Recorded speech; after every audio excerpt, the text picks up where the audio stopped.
Good evening, everybody. Welcome back to another episode of Yep, That's What's for Dinner. Tonight we'll be making crawfish etouffee. I have my mise en place, that means everything is in its place. I got my celery, my bell peppers, my onions, my flour, butter, and canola oil for my roux. I got my thyme and my bay leaves, got my garlic, my minced garlic. I got my creole season, my paprika, my parsley, my Worcestershire sauce and hot sauce. I got my diced tomatoes, and I got my crawfish. Local crawfish that's at my local store is called Riceland crawfish. It's pretty good. I've tried it several times. I like it. But another ingredient that we'll have to use is a seafood stock. You can use chicken stock or you can use beef stock. Chicken stock works good, but seafood stock works best. I don't like to buy seafood stock, so I like to make mine. So I save all my shells from my shrimp and crab. Whenever I have raw shrimp and crab, I put it in the freezer, and it's time to make a stock. Put it in my pot. I drop it in my pot. Got some onions, bell peppers, some celery, some aromatics like thyme, rosemary, garlic, parsley, salt and pepper. I put this in here, let it simmer for 45 minutes. I'll strain it, and that'll be my stock that I use for my etouffee. I also made some rice. So my rice is in my rice cooker. It's already ready. So stick with me. We'll be back in a few minutes to show you how to put all this together. Positive. All right, welcome back to the Yep, That's What's for Dinner, the Crawfish Etouffee edition. Got my stock made. It's sitting right here. You see it steaming. If you waft, you can smell them glorious flavors that are in there. Now I'm gonna make my roux. I have 2 tablespoons of butter, 2 tablespoons of canola oil. That'll go in my pot.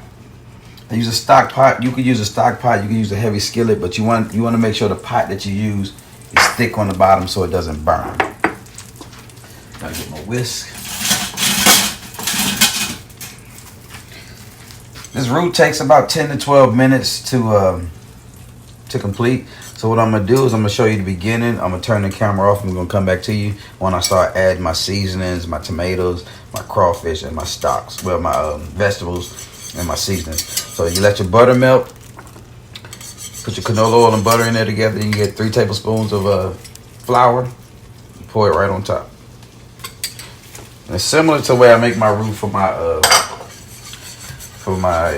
gumbo, except I don't let it get as dark. This only takes 10 to 12 minutes. Gumbo, you want it to have a caramel flavor, but this you just want it whatever color you like. And I like a little golden brown, so it shouldn't take about 10 to 12 minutes. You have your stove on medium heat, and you keep it stirring so you don't burn it. But I'm gonna let this cook, then we're gonna come back with you and show you the rest in a minute. All right, welcome back. As you can see, I got my roux. It's a little golden brown. Now it's time to add my vegetables, which is my down south mirepoix, which is your celery, bell pepper, and onion. All that'll go in there. So you need about a medium-sized bell pepper, medium-sized onion, and about 2 stalks of celery, all diced up fine. Now once you get that in there, you'll do that just like you did the roux and let it go for about 10 to 12 minutes before you start adding your seasonings, your spices in there. So I let these all mix up. You see how that's simmering together? And I let this go just to make some of my vegetables a little loose, a little translucent. So they won't have any, we want the vegetables to have body, but we don't want them to be too crunchy while we're in there. So this will go about 10 minutes. While you're doing your roux though, you want to babysit your roux. You don't want to walk away from it. Because if you walk away from it, it may burn. So if you can smell, it smells good. And I haven't even put anything in here but the vegetables, the onions, peppers, and celery with the roux. But yeah, you just let that simmer. You don't have to keep stirring that though. You can let that cook for a little bit. So I give this 10 minutes and I'll be right back with you. Stay tuned. Thank you. Welcome back.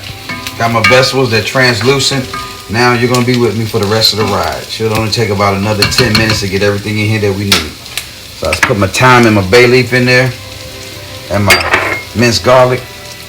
And I'm gonna let that go for a few minutes just so I can get all the aromatics out of those dried herbs, the thyme and the bay leaf. So I'm gonna let that go for about 2 minutes. And then I'm gonna put the remaining seasoning in and my tomatoes. The reason I let it go, like I said, I just want all the flavor to come out of that thyme, them dried seasonings, so that they could, infuse themselves into my vegetables. Then I'm gonna add my rest of my dry seasonings, my tomatoes, and I'm gonna let that go for another 5 minutes. Then once that's gone for 5 minutes, I'm gonna start adding my stock. Once I get my stock in there, I'm gonna let that simmer for about 10-20 minutes. Then I'm gonna add my crawfish, and I'm gonna depending on how loose or how tight you want it, you can add more stock, or how spicy you want it, you can add more hot sauce. But right now, I'm just gonna make it a medium heat and not as loose as a soup, about as thick as a stock. No, not a stock, but it's a stew. I'm sorry. See, I wish you could be here to smell this. This smells so good right now, don't it, Faye? Yes. I got my niece recording for me. Earlier, my nephew, JJ, was recording. But now I got my niece. Now I'm going to add my dry seasoning. It's my Cajun seasoning. My paprika. You can use regular paprika or you can use smoked paprika. I like smoked paprika because it gives it a little smoky flavor. This is my Worcestershire sauce and my hot sauce. I may add a little bit of more hot sauce later. And this is my 1 cup of tomatoes. Now, I'm going to stir this up and let this go for about 5 minutes. Look at that right there. That looks so good. If you can smell this, you'd probably slap your mouth. About to be some good eatings right here. I know people think I'm just doing this because my niece and nephew in here, but I cook like this all the time. You can ask my cousin Dez. You can ask my cousin Ari. You can even ask my cousin D. But I do this all the time. So you just let this go for another 5 minutes. But this is building the base of what your Étouffée is gonna be. Then lastly, I'm gonna add my crawfish. This is 1 pound of crawfish tails, like I showed you earlier. Look, that look good. That's a lot of good meat. I already got my rice done, so this is waiting to meet his rice partner, so they can have a good meal for everybody. Change my gloves because I touched that meat.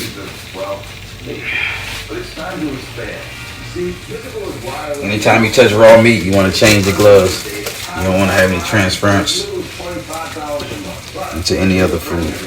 So before you touch any other utensils, before you touch your pot, before you touch anything, after you touch the meat, you either wash your hands or you change your gloves.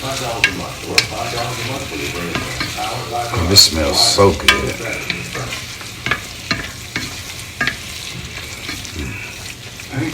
Go for about another 4 minutes. You want to stir it so it don't stick to the bottom, because once it sticks to the bottom, it's going to get a burnt flavor in there. You don't want that burnt flavor. You want smoke in there like from that paprika, but you don't want a burnt flavor in there. All these are coming together so nicely. This looks so good. There's some easier ways to make roux, but I like to make mine from scratch. It just shows I like to put my love and heart and soul into my food. And ultimately, when I'm done, I like to see people happy with what I cook. So hopefully, you can share this recipe with you. You can try it at home, and you get that same feeling when you feed it to your loved ones.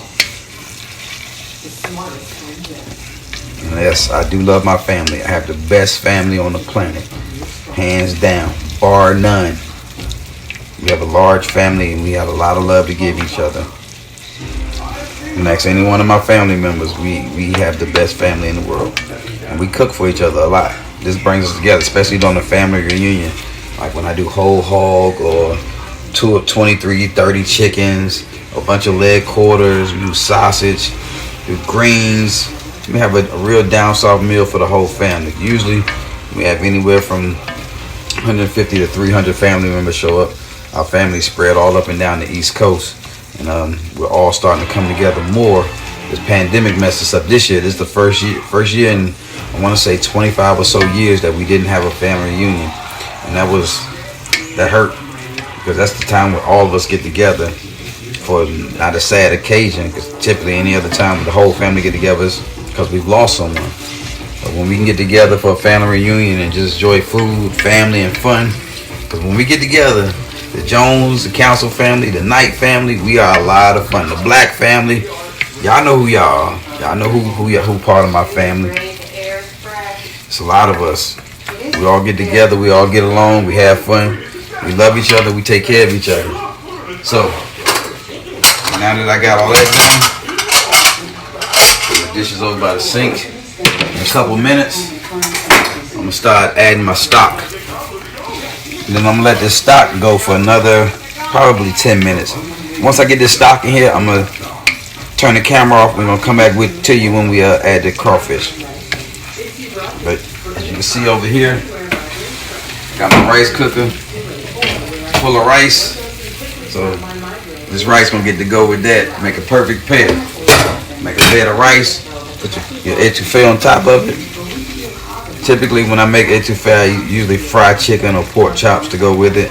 Fortunately, I didn't take anything out today. Wasn't thinking ahead. But normally if I'm making like gumbo or crawfish etouffee or red beans and rice, I'll take out another meat, fry it, bake it, or something like that, so that you can get full from the meal. Because this is gonna be a good meal, but you have to eat a lot of it to get full. But you see all them vegetables, you see all them flavors. Oh my God, this smells good. You should be here to smell this. Don't that smell good, Faye? Mm-hmm. See, now I just put my stock in a big mixing bowl. Just add it in. Usually 1 cup at a time. This time I'm doing 2 cups at a time. Till I get the things that I want. Then I'm gonna let this simmer. Let all them flavors marry up and simmer. Oh, look at that! Don't that look good? Probably gonna add another cup to it. About another cup. Well, about a half a cup. Now, like I said, I'm gonna let this go for about 10-20 minutes, between 10 and 20 minutes, so all them flavors can marry up and have all that goodness together. And last but not least, I'm gonna add all this crawfish to it. Just touch the crawfish again, so I gotta take this hand and change the gloves. Actually, while I let this go, I'm gonna take both gloves off and get a new pair when I get back over here to the stove. So stay tuned. We'll be right back when we add the crawfish. Once that crawfish get added, you don't have to add the parsley. 2 minutes, and we can throw it on some rice and we can start eating. Make sure you got some hot rice. You can use jasmine rice or you use Uncle Ben's. Today I'm using Uncle Ben's, but normally I use jasmine rice because I just like the way jasmine rice tastes when you put some on top of it. All right, back. See you in a minute.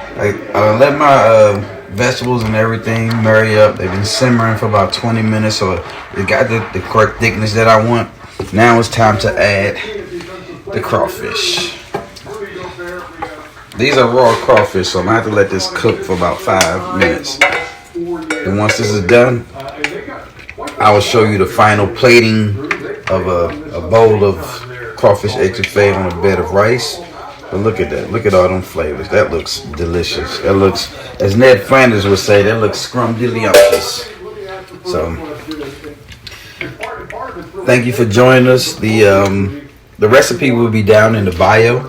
So if you want to make this recipe, feel free.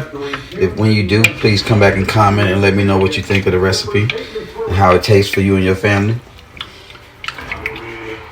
Actually, I'm back. I just wanted y'all to see all these flavors, how everything is coming together. Now, what you want to do is, while it's cooking, is you want to get you a spoon and you want to taste it to make sure it has the proper seasoning. If it's not, you can add more salt. You can add more hot sauce. If this is too loose, you can add more stock, which I have stock left. I even bottled the stock up so it can last longer. Put it in an airtight container.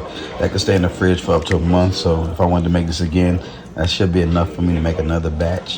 But if you wanted to make this thicker, you can add some gumbo filet. You can add some corn starch. You don't want to add anything you want to it. But now that that's done, I put this parsley on top. Sprinkle some chopped parsley in there. And then stir it up. And that is the last final ingredient in my crawfish etouffee. So in a few minutes, we're going to enjoy a nice bowl of this. Just got to let this simmer a little bit more. Make sure that crawfish is all the way done and all those flavors marry up. All right, y'all have a wonderful. Last but not least, that'll be done in 5 minutes. We're going to eat. I'm going to have a couple pictures of the plate, and then you can enjoy it. So once again, thanks for joining me. But yep, that's what's for dinner. Crawfish Etouffee edition. Peace.